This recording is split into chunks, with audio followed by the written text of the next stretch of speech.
खुलुमबाय रायजोफोर, दासिमनि माखासे गोनां खौरांफोर लानानै फैदों। नोंथांमोना भिडिअखौ जोबजासिम नायलांजोबदो। लोगोसेनो सानफ्रोमबोनि खौरां लानो थाखाय चेनेलखौ साबस्क्राइब खालामनानै बेल आइकनखौबो अलाव होनानै लादो।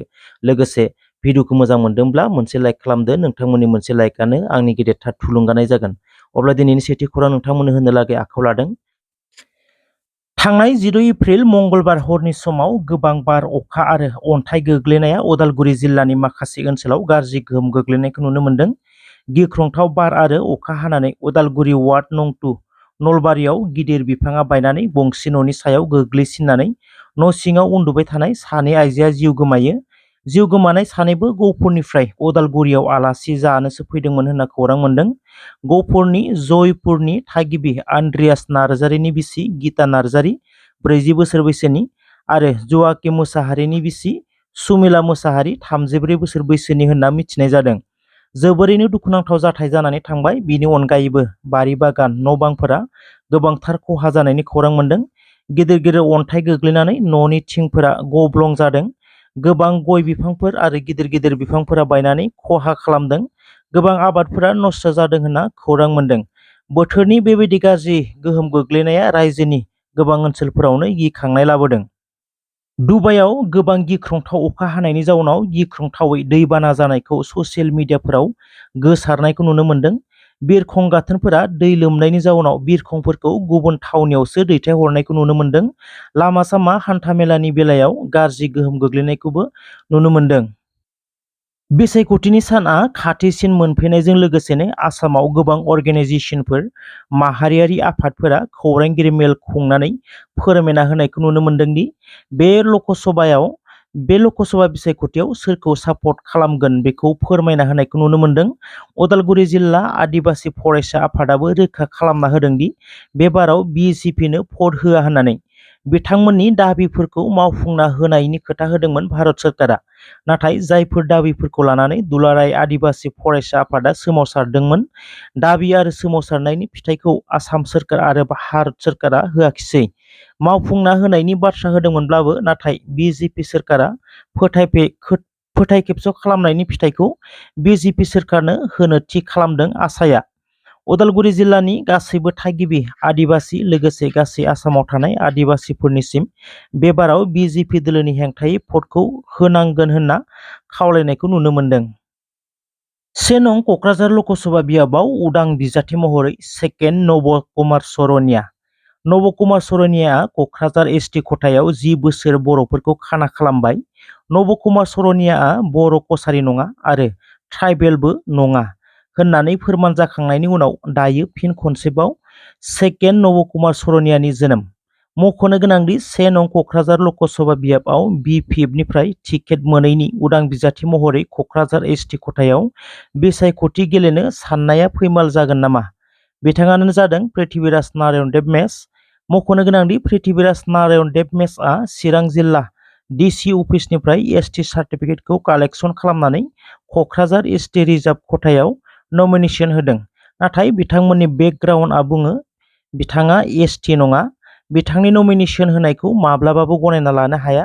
बड'लेण्ड जनजाति सुरक्षा मन्च आरो अल बड' सिनियर सिटिजेन फराम मोन्नैबो दोलोआ लोगोसे पृथ्वीराज नारायण देब मेसनि नमिनेसनखौ केन्सेल खालामनांगौनि दाबि। बिथांमोननि बेकग्राउन्डआ फोरमान होदों।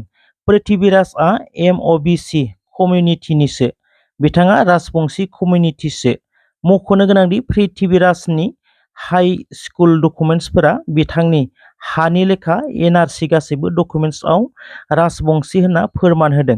नाथाय पृथ्वीराजआ अरिजिनेलि राजबंशी जानानै चिरांनि डिसि अफिसनिफ्राय एसटि सार्टिफिकेटखौ माबोरै मोनखो बिनि गुदिखौ नागिरगोन आरो बिथांनि नमिनेसनखौ जेरैखि जाया केन्सेल खालामनायाव गासैबो ट्राइबेल सुबुंफोर, माहारियारि आफादफोर खौसे जानानै मदद होनांगौ होनना खावलायदों अल बड' सिनियर सिटिजेन फराम आरो बड'लेण्ड जनजाति सुरक्षा मन्चआ।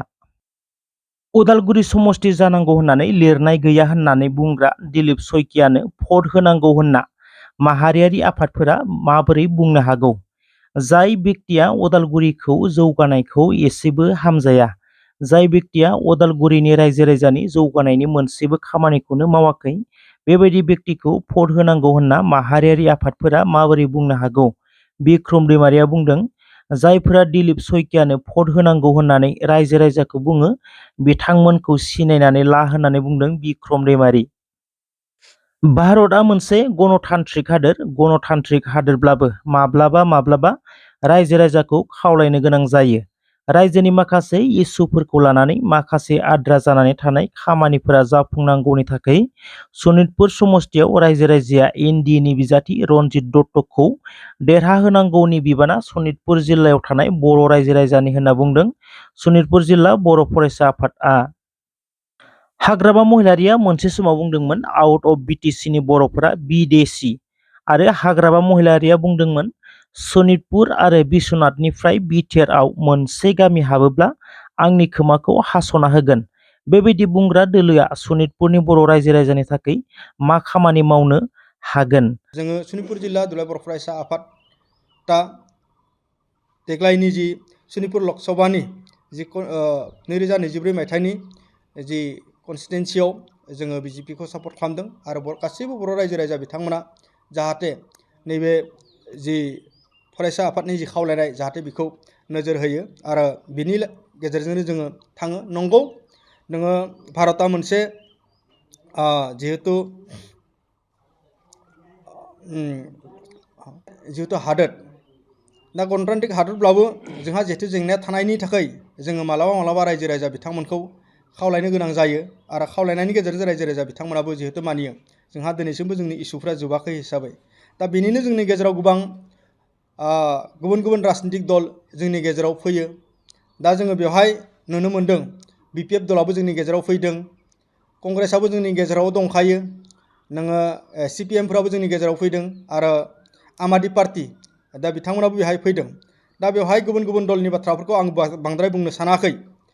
थ' नैबे जोंनि जि बिपिएफ दल जोंनि बर'फोरनि गेजेराव गामिफोराव बर' रायजो राजाफोरनि गामिफोराव एसे हाबनानै बा थांनानै रायजो राजानि गेजेराव सावरायनायफोरखौ जों नुनो मोन्दों। दा बेवहाय माखासे सोंलु जायो।